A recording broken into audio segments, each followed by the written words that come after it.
अगली super TET परीक्षा प्राथमिक शिक्षक भर्ती के लिए कब कंडक्ट कराई जाएगी। आप लोग के लगातार कमेंट्स के माध्यम से प्रश्न आते हैं कि प्राथमिक में अब अगली भर्ती कब तक आ सकती है। इस वीडियो के साथ बने रहिएगा यदि आप भी आने वाली शिक्षक भर्ती में सम्मिलित होना चाहते हैं और उसके लिए बेसब्री से इंतजार कर रहे हैं। नमस्कार दोस्तों, मेरा नाम है नीरज और आप देख रहे हैं करियर बिट यूट्यूब चैनल। अगर आप इस चैनल पर पहली बार विजिट कर रहे हैं तो इसको सब्सक्राइब करते हुए बेल आइकन को प्रेस करना ना भूलें। जैसा कि आपको ज्ञात होगा कि उत्तर प्रदेश के बेसिक शिक्षा मंत्री श्री सतीश द्विवेदी जी के द्वारा पहले ये स्टेटमेंट दिया गया था कि उत्तर प्रदेश में जारी 69,000 सहायक अध्यापकों की भर्ती कंप्लीट होने के बाद से एक बार फिर से नई शिक्षक भर्ती कंडक्ट कराई जाएगी। यहाँ पर मैं विशेष रूप से टिप्पणी कर दूं कि माननीय सुप्रीम कोर्ट में दायर हलफनामा में उत्तर प्रदेश शासन के द्वारा यह स्पष्ट कर दिया गया था कि उनके पास अभी 51,000 के आसपास सीटें रिक्त हैं, जिसको लेकर के डीएलएड के अभ्यर्थी लगातार ट्विटर के माध्यम से अभियान चला रहे थे और शासन तक अपनी बात पहुंचा रहे थे कि डीएलएड अभ्यर्थियों के लिए फिर से एक नई शिक्षक भर्ती निकाली जानी चाहिए। इन्हीं सभी मुद्दों को लेकर के एक न्यूज चैनल पर बात करते हुए माननीय बेसिक शिक्षा मंत्री जी ने इन सभी प्रश्नों का जवाब दिया है। क्या कुछ उन्होंने स्पष्ट कहा है, चलिए उसके बारे में जानते हैं। उन्होंने स्पष्ट कहा है कि अगली शिक्षक भर्ती उत्तर प्रदेश में जारी 69,000 सहायक अध्यापकों की भर्ती के पूर्ण रूप से कंप्लीट होने के बाद ही आएगी। उसके पहले कोई भी नई शिक्षक भर्ती नहीं आने जा रही है।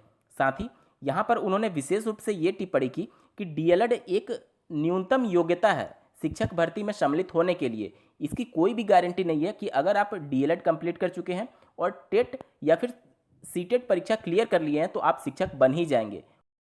भर्ती कब तक आएगी, इसके संदर्भ में पूछे गए प्रश्न का जवाब देते हुए माननीय बेसिक शिक्षा मंत्री जी ने स्पष्ट ये कहा कि जो शिक्षक भर्ती आएगी वह बहुत सारे फैक्टर्स पर डिपेंड करेगी। जैसे कि अभी जो वर्तमान शिक्षक भर्ती चल रही है वह कब तक कंप्लीट हो पाती है, साथ ही साथ उस समय की तत्कालीन स्थिति क्या होगी और राज्य की आर्थिक स्थिति उस समय क्या होगी, इस बात पर आने वाली शिक्षक भर्ती पूरी तरीके से निर्भर करेगी। क्योंकि वर्तमान स्थिति में कोरोना को लेकर के जिस प्रकार से राज्य, न सिर्फ उत्तर प्रदेश बल्कि सभी राज्य आर्थिक स्थिति से जूझ रहे हैं, इन सबको देखते हुए नई शिक्षक भर्ती पर बहुत से राज्यों ने एक तरीके से स्टे लगा दिया है। आप देखेंगे कि रेलवे में जो बहुत सारी वैकेंसीज आने वाली थी उन पर भी धीरे धीरे स्टे लगता जा रहा है। तो इन सबको देखते हुए स्पष्ट उन्होंने ये कहा है कि आर्थिक स्थिति को देखते हुए ही आने वाली शिक्षक भर्ती पर फैसला लिया जा सकता है।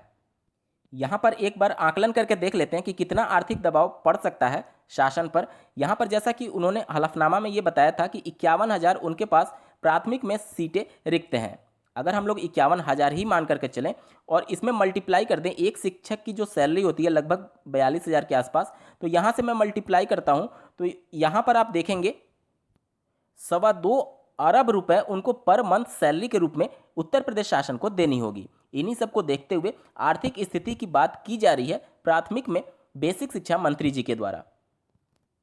अगर आप बेसिक शिक्षा मंत्री जी के एग्जैक्ट वर्डिंग को सुनना चाहते हैं तो इस वीडियो के डिस्क्रिप्शन में जाइए, वहां पर मैंने वीडियो का लिंक दे रखा है जिस पर डायरेक्टली क्लिक करके आप उनके एग्जैक्ट वर्डिंग को भी सुन सकते हैं। इस वीडियो को देखने के लिए आपका बहुत बहुत धन्यवाद। भगवान करे आपका दिन शुभ हो।